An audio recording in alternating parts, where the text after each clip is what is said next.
Hey folks, welcome back to the channel. I wanted to talk a little bit about food safety in Southeast Asia and concerns that I think people who haven't been here might have, and just talk a little bit about my experience with that.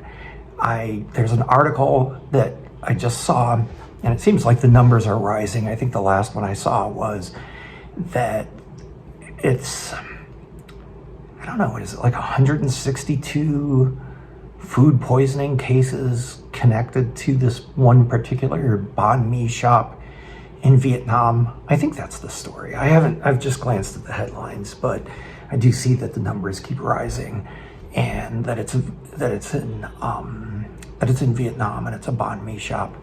So I think it's an understandable concern, and I think probably if you're a certain kind of person, and there's no judgment here, but you might come over here and kind of freak out a little bit.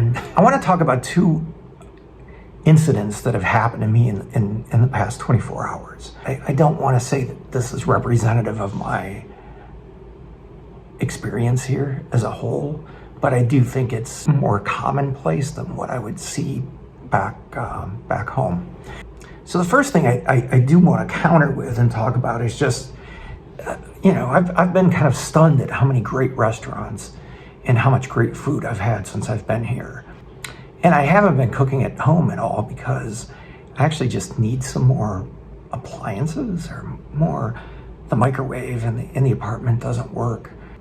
There's a non-stick pan that it looks new, but I would never use it. It's like it's already kind of peeling the non-stick stuff. So I don't know. I mean, it's just like I don't really have the right configuration of things to actually cook anything right now. So like I said, I've had some great experiences here. There's an Italian restaurant down the street from me that I love, and I go there quite a bit.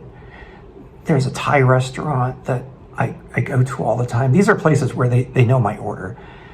Like I walk in, I make a show of looking at the menu, but I'm kind of a creature of habit. If I find something I like, I kind of stick with it. There's a steak place that opened recently that is just, it's phenomenal. I mean, it's much more expensive than a lot of food that I could get. Like the Italian place, I tend to spend about $10. The Thai place, I spend about $5.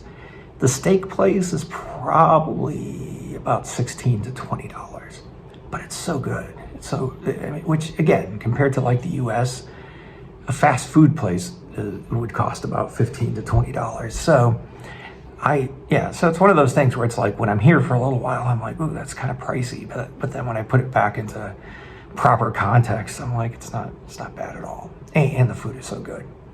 So, and there are a bunch of other places that I eat too. There are lots of good Indian restaurants I go to. One in particular, a taco place that I like a lot. So I can find almost any kind of food that I really want, and I can find really good quality versions of that food. So my bad experiences have been an anomaly. So I eat like 2 meals a day, and I've been here for a couple of months. So we're looking at like at least 120 meals, more than that, but like, 120, 140 something. So I did have food poisoning when I first got here, and I think it's something I actually bought at the grocery store. I think it was just this piece of meat. I thought it might be bacon. I was looking for bacon to cook, and I got this kind of suspect, in retrospect, kind of suspect looking meat in terms of the labels on it and whatnot. And I cooked it up, and I was like, okay, it's not bacon. And I went ahead and ate it. It didn't taste bad, it didn't smell bad, but I think that's what got me sick, to be honest. I don't think it was anything that I ate out. But I have had food poisoning a lot, and I'm always stunned when people who haven't had food poisoning, and especially people who travel who haven't had food poisoning. I think just people have different constitutions in terms of what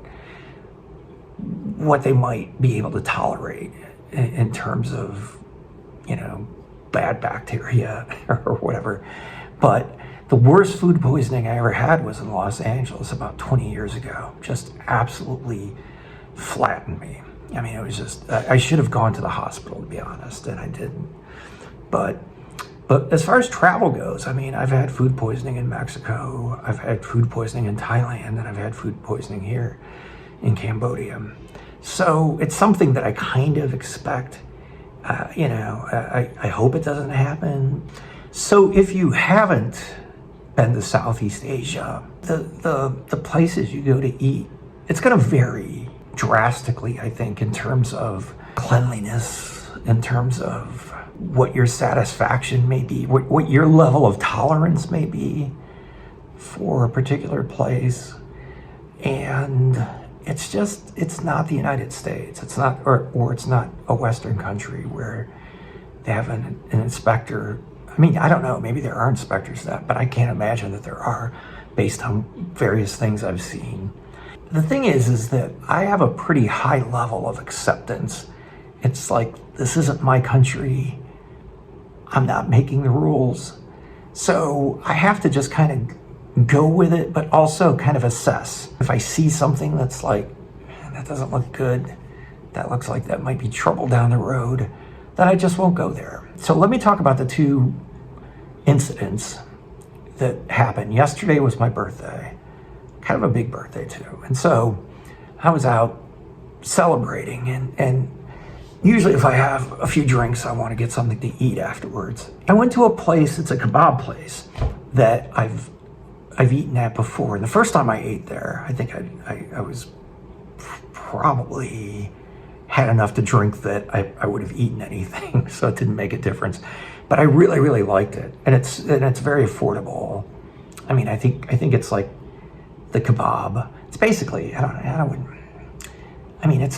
kebab that's like wrapped in a tortilla, and it's a good size too. That, along with fries and a drink, I think is about $4.50. So, it's kind of cheap. A lot of food, a lot of greasy food to kind of fill you up at the end of the night. So, anyways, I'd gone back a couple other times, but I think it was like maybe the second to last time I went there.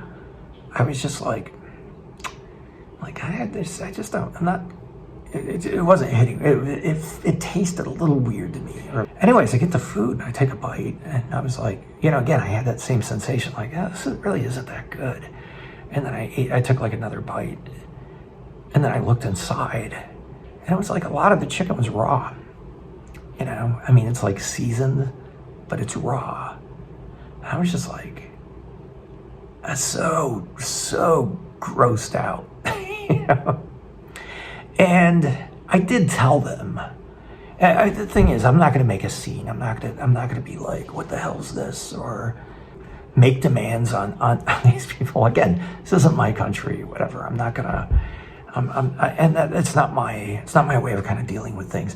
But I think they should know that they're serving raw chicken, because people are gonna get sick, and people can get really sick with raw chicken.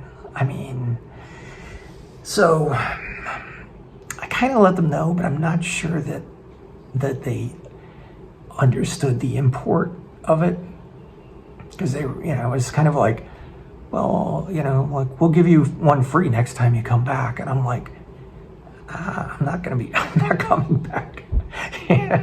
Like, you just need to cook the chicken so that you don't kill a bunch of people. I didn't say that, but I was just like, but I did say, it's like, this is like pretty bad. Uncooked chicken in a tortilla, not appetizing. Tonight, I went out, and for dinner, I thought, I just want to try something different. I just, I'm kind of, there are about 5 places that I really go to quite a bit, and every once in a while, I'll find another place. So I went to a Japanese place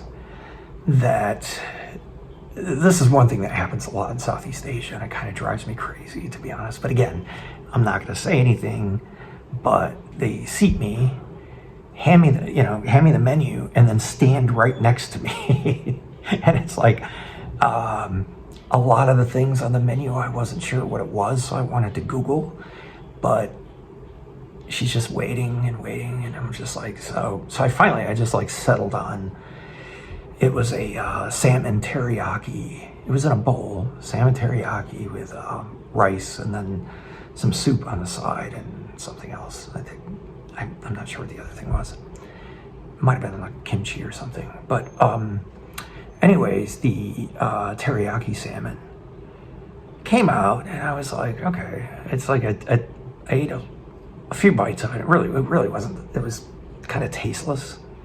Then I looked down and I'm like, what is that? And so I remove it from the bowl and put it on a napkin, and it's a dead fly, and it looks like maybe it was a cooked fly. It's possible. It looked a little charred, but it just raised a lot of questions about. I know that accidents can happen too in something. I don't know, whatever. It's like a. But how did a dead fly end up in there? I mean, is it that? Like, I don't know, was the salmon rotting? Was the dead fly on the salmon? There's just too many questions where I'm just, So I did tell them, and I think the, may have been the owner that the server got, or the manager who came and was very apologetic, but also asked me, did I want a new one? And I'm like, no, God, no, not after. So what does that do to my perception? Not much, honestly. I mean, it's like I won't go to those places again, but I'm not going to make like a big stand. I'm not going to like publicize. I don't know. I mean, you have to be careful in Southeast Asia posting negative reviews of things because of the libel laws.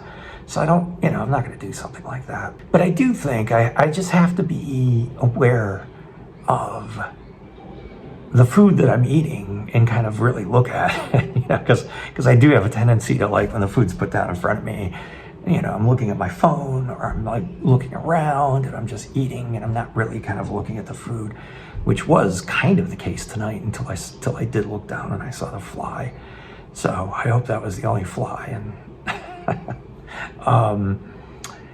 but otherwise, I have to determine what's acceptable for me in terms of my standards. The other thing about the kebab place was, I think it was like the second to the last time I was there, I began noticing how they were just keeping the meat in a pan, not on a warmer. It wasn't like being heated, or or they weren't putting it back into a fridge. And it was kind of. And I think, like, last night when I went out, because I'd had a few drinks because it was my birthday, I just kind of forgot about that. And I was like, okay, I'll just stop here and get this. But at the end of the day, it's like I have to kind of determine, like if I see something that looks kind of questionable about how food is being served, or the cleanliness of the place, or, those are things that I'll just kind of weigh and then make a decision and say, to myself, just, okay, I'll maybe I won't go there anymore. I do think if you're thinking about becoming an expat and you are worried about those sorts of things, or if you're very squeamish about the way your food, like food preparation, and worried about potentially getting sick, those are legitimate concerns. I saw, again, some like Facebook expat group, people brushing off, like, it's like somebody had posted about the banh mi sandwich place and the people getting sick, and again, people boasting on there. It's like, I've eaten a banh mi sandwich every day for the past 10 years and I haven't gotten sick. Well, it's like, good for you. But I wouldn't let any of this scare you off. If you haven't been here and you're thinking about coming, because it's, as I said, I've been very impressed with a lot of the food that I eat here. So I moved here from a place in the U.S. that purports to have a great food culture, and I'll be honest that I found more places here than in my city back in the United States that that I love. I mean, I've found a lot of restaurants here, and there are many, many more that I want to try. So I'm not letting any of these bad experiences scare me off.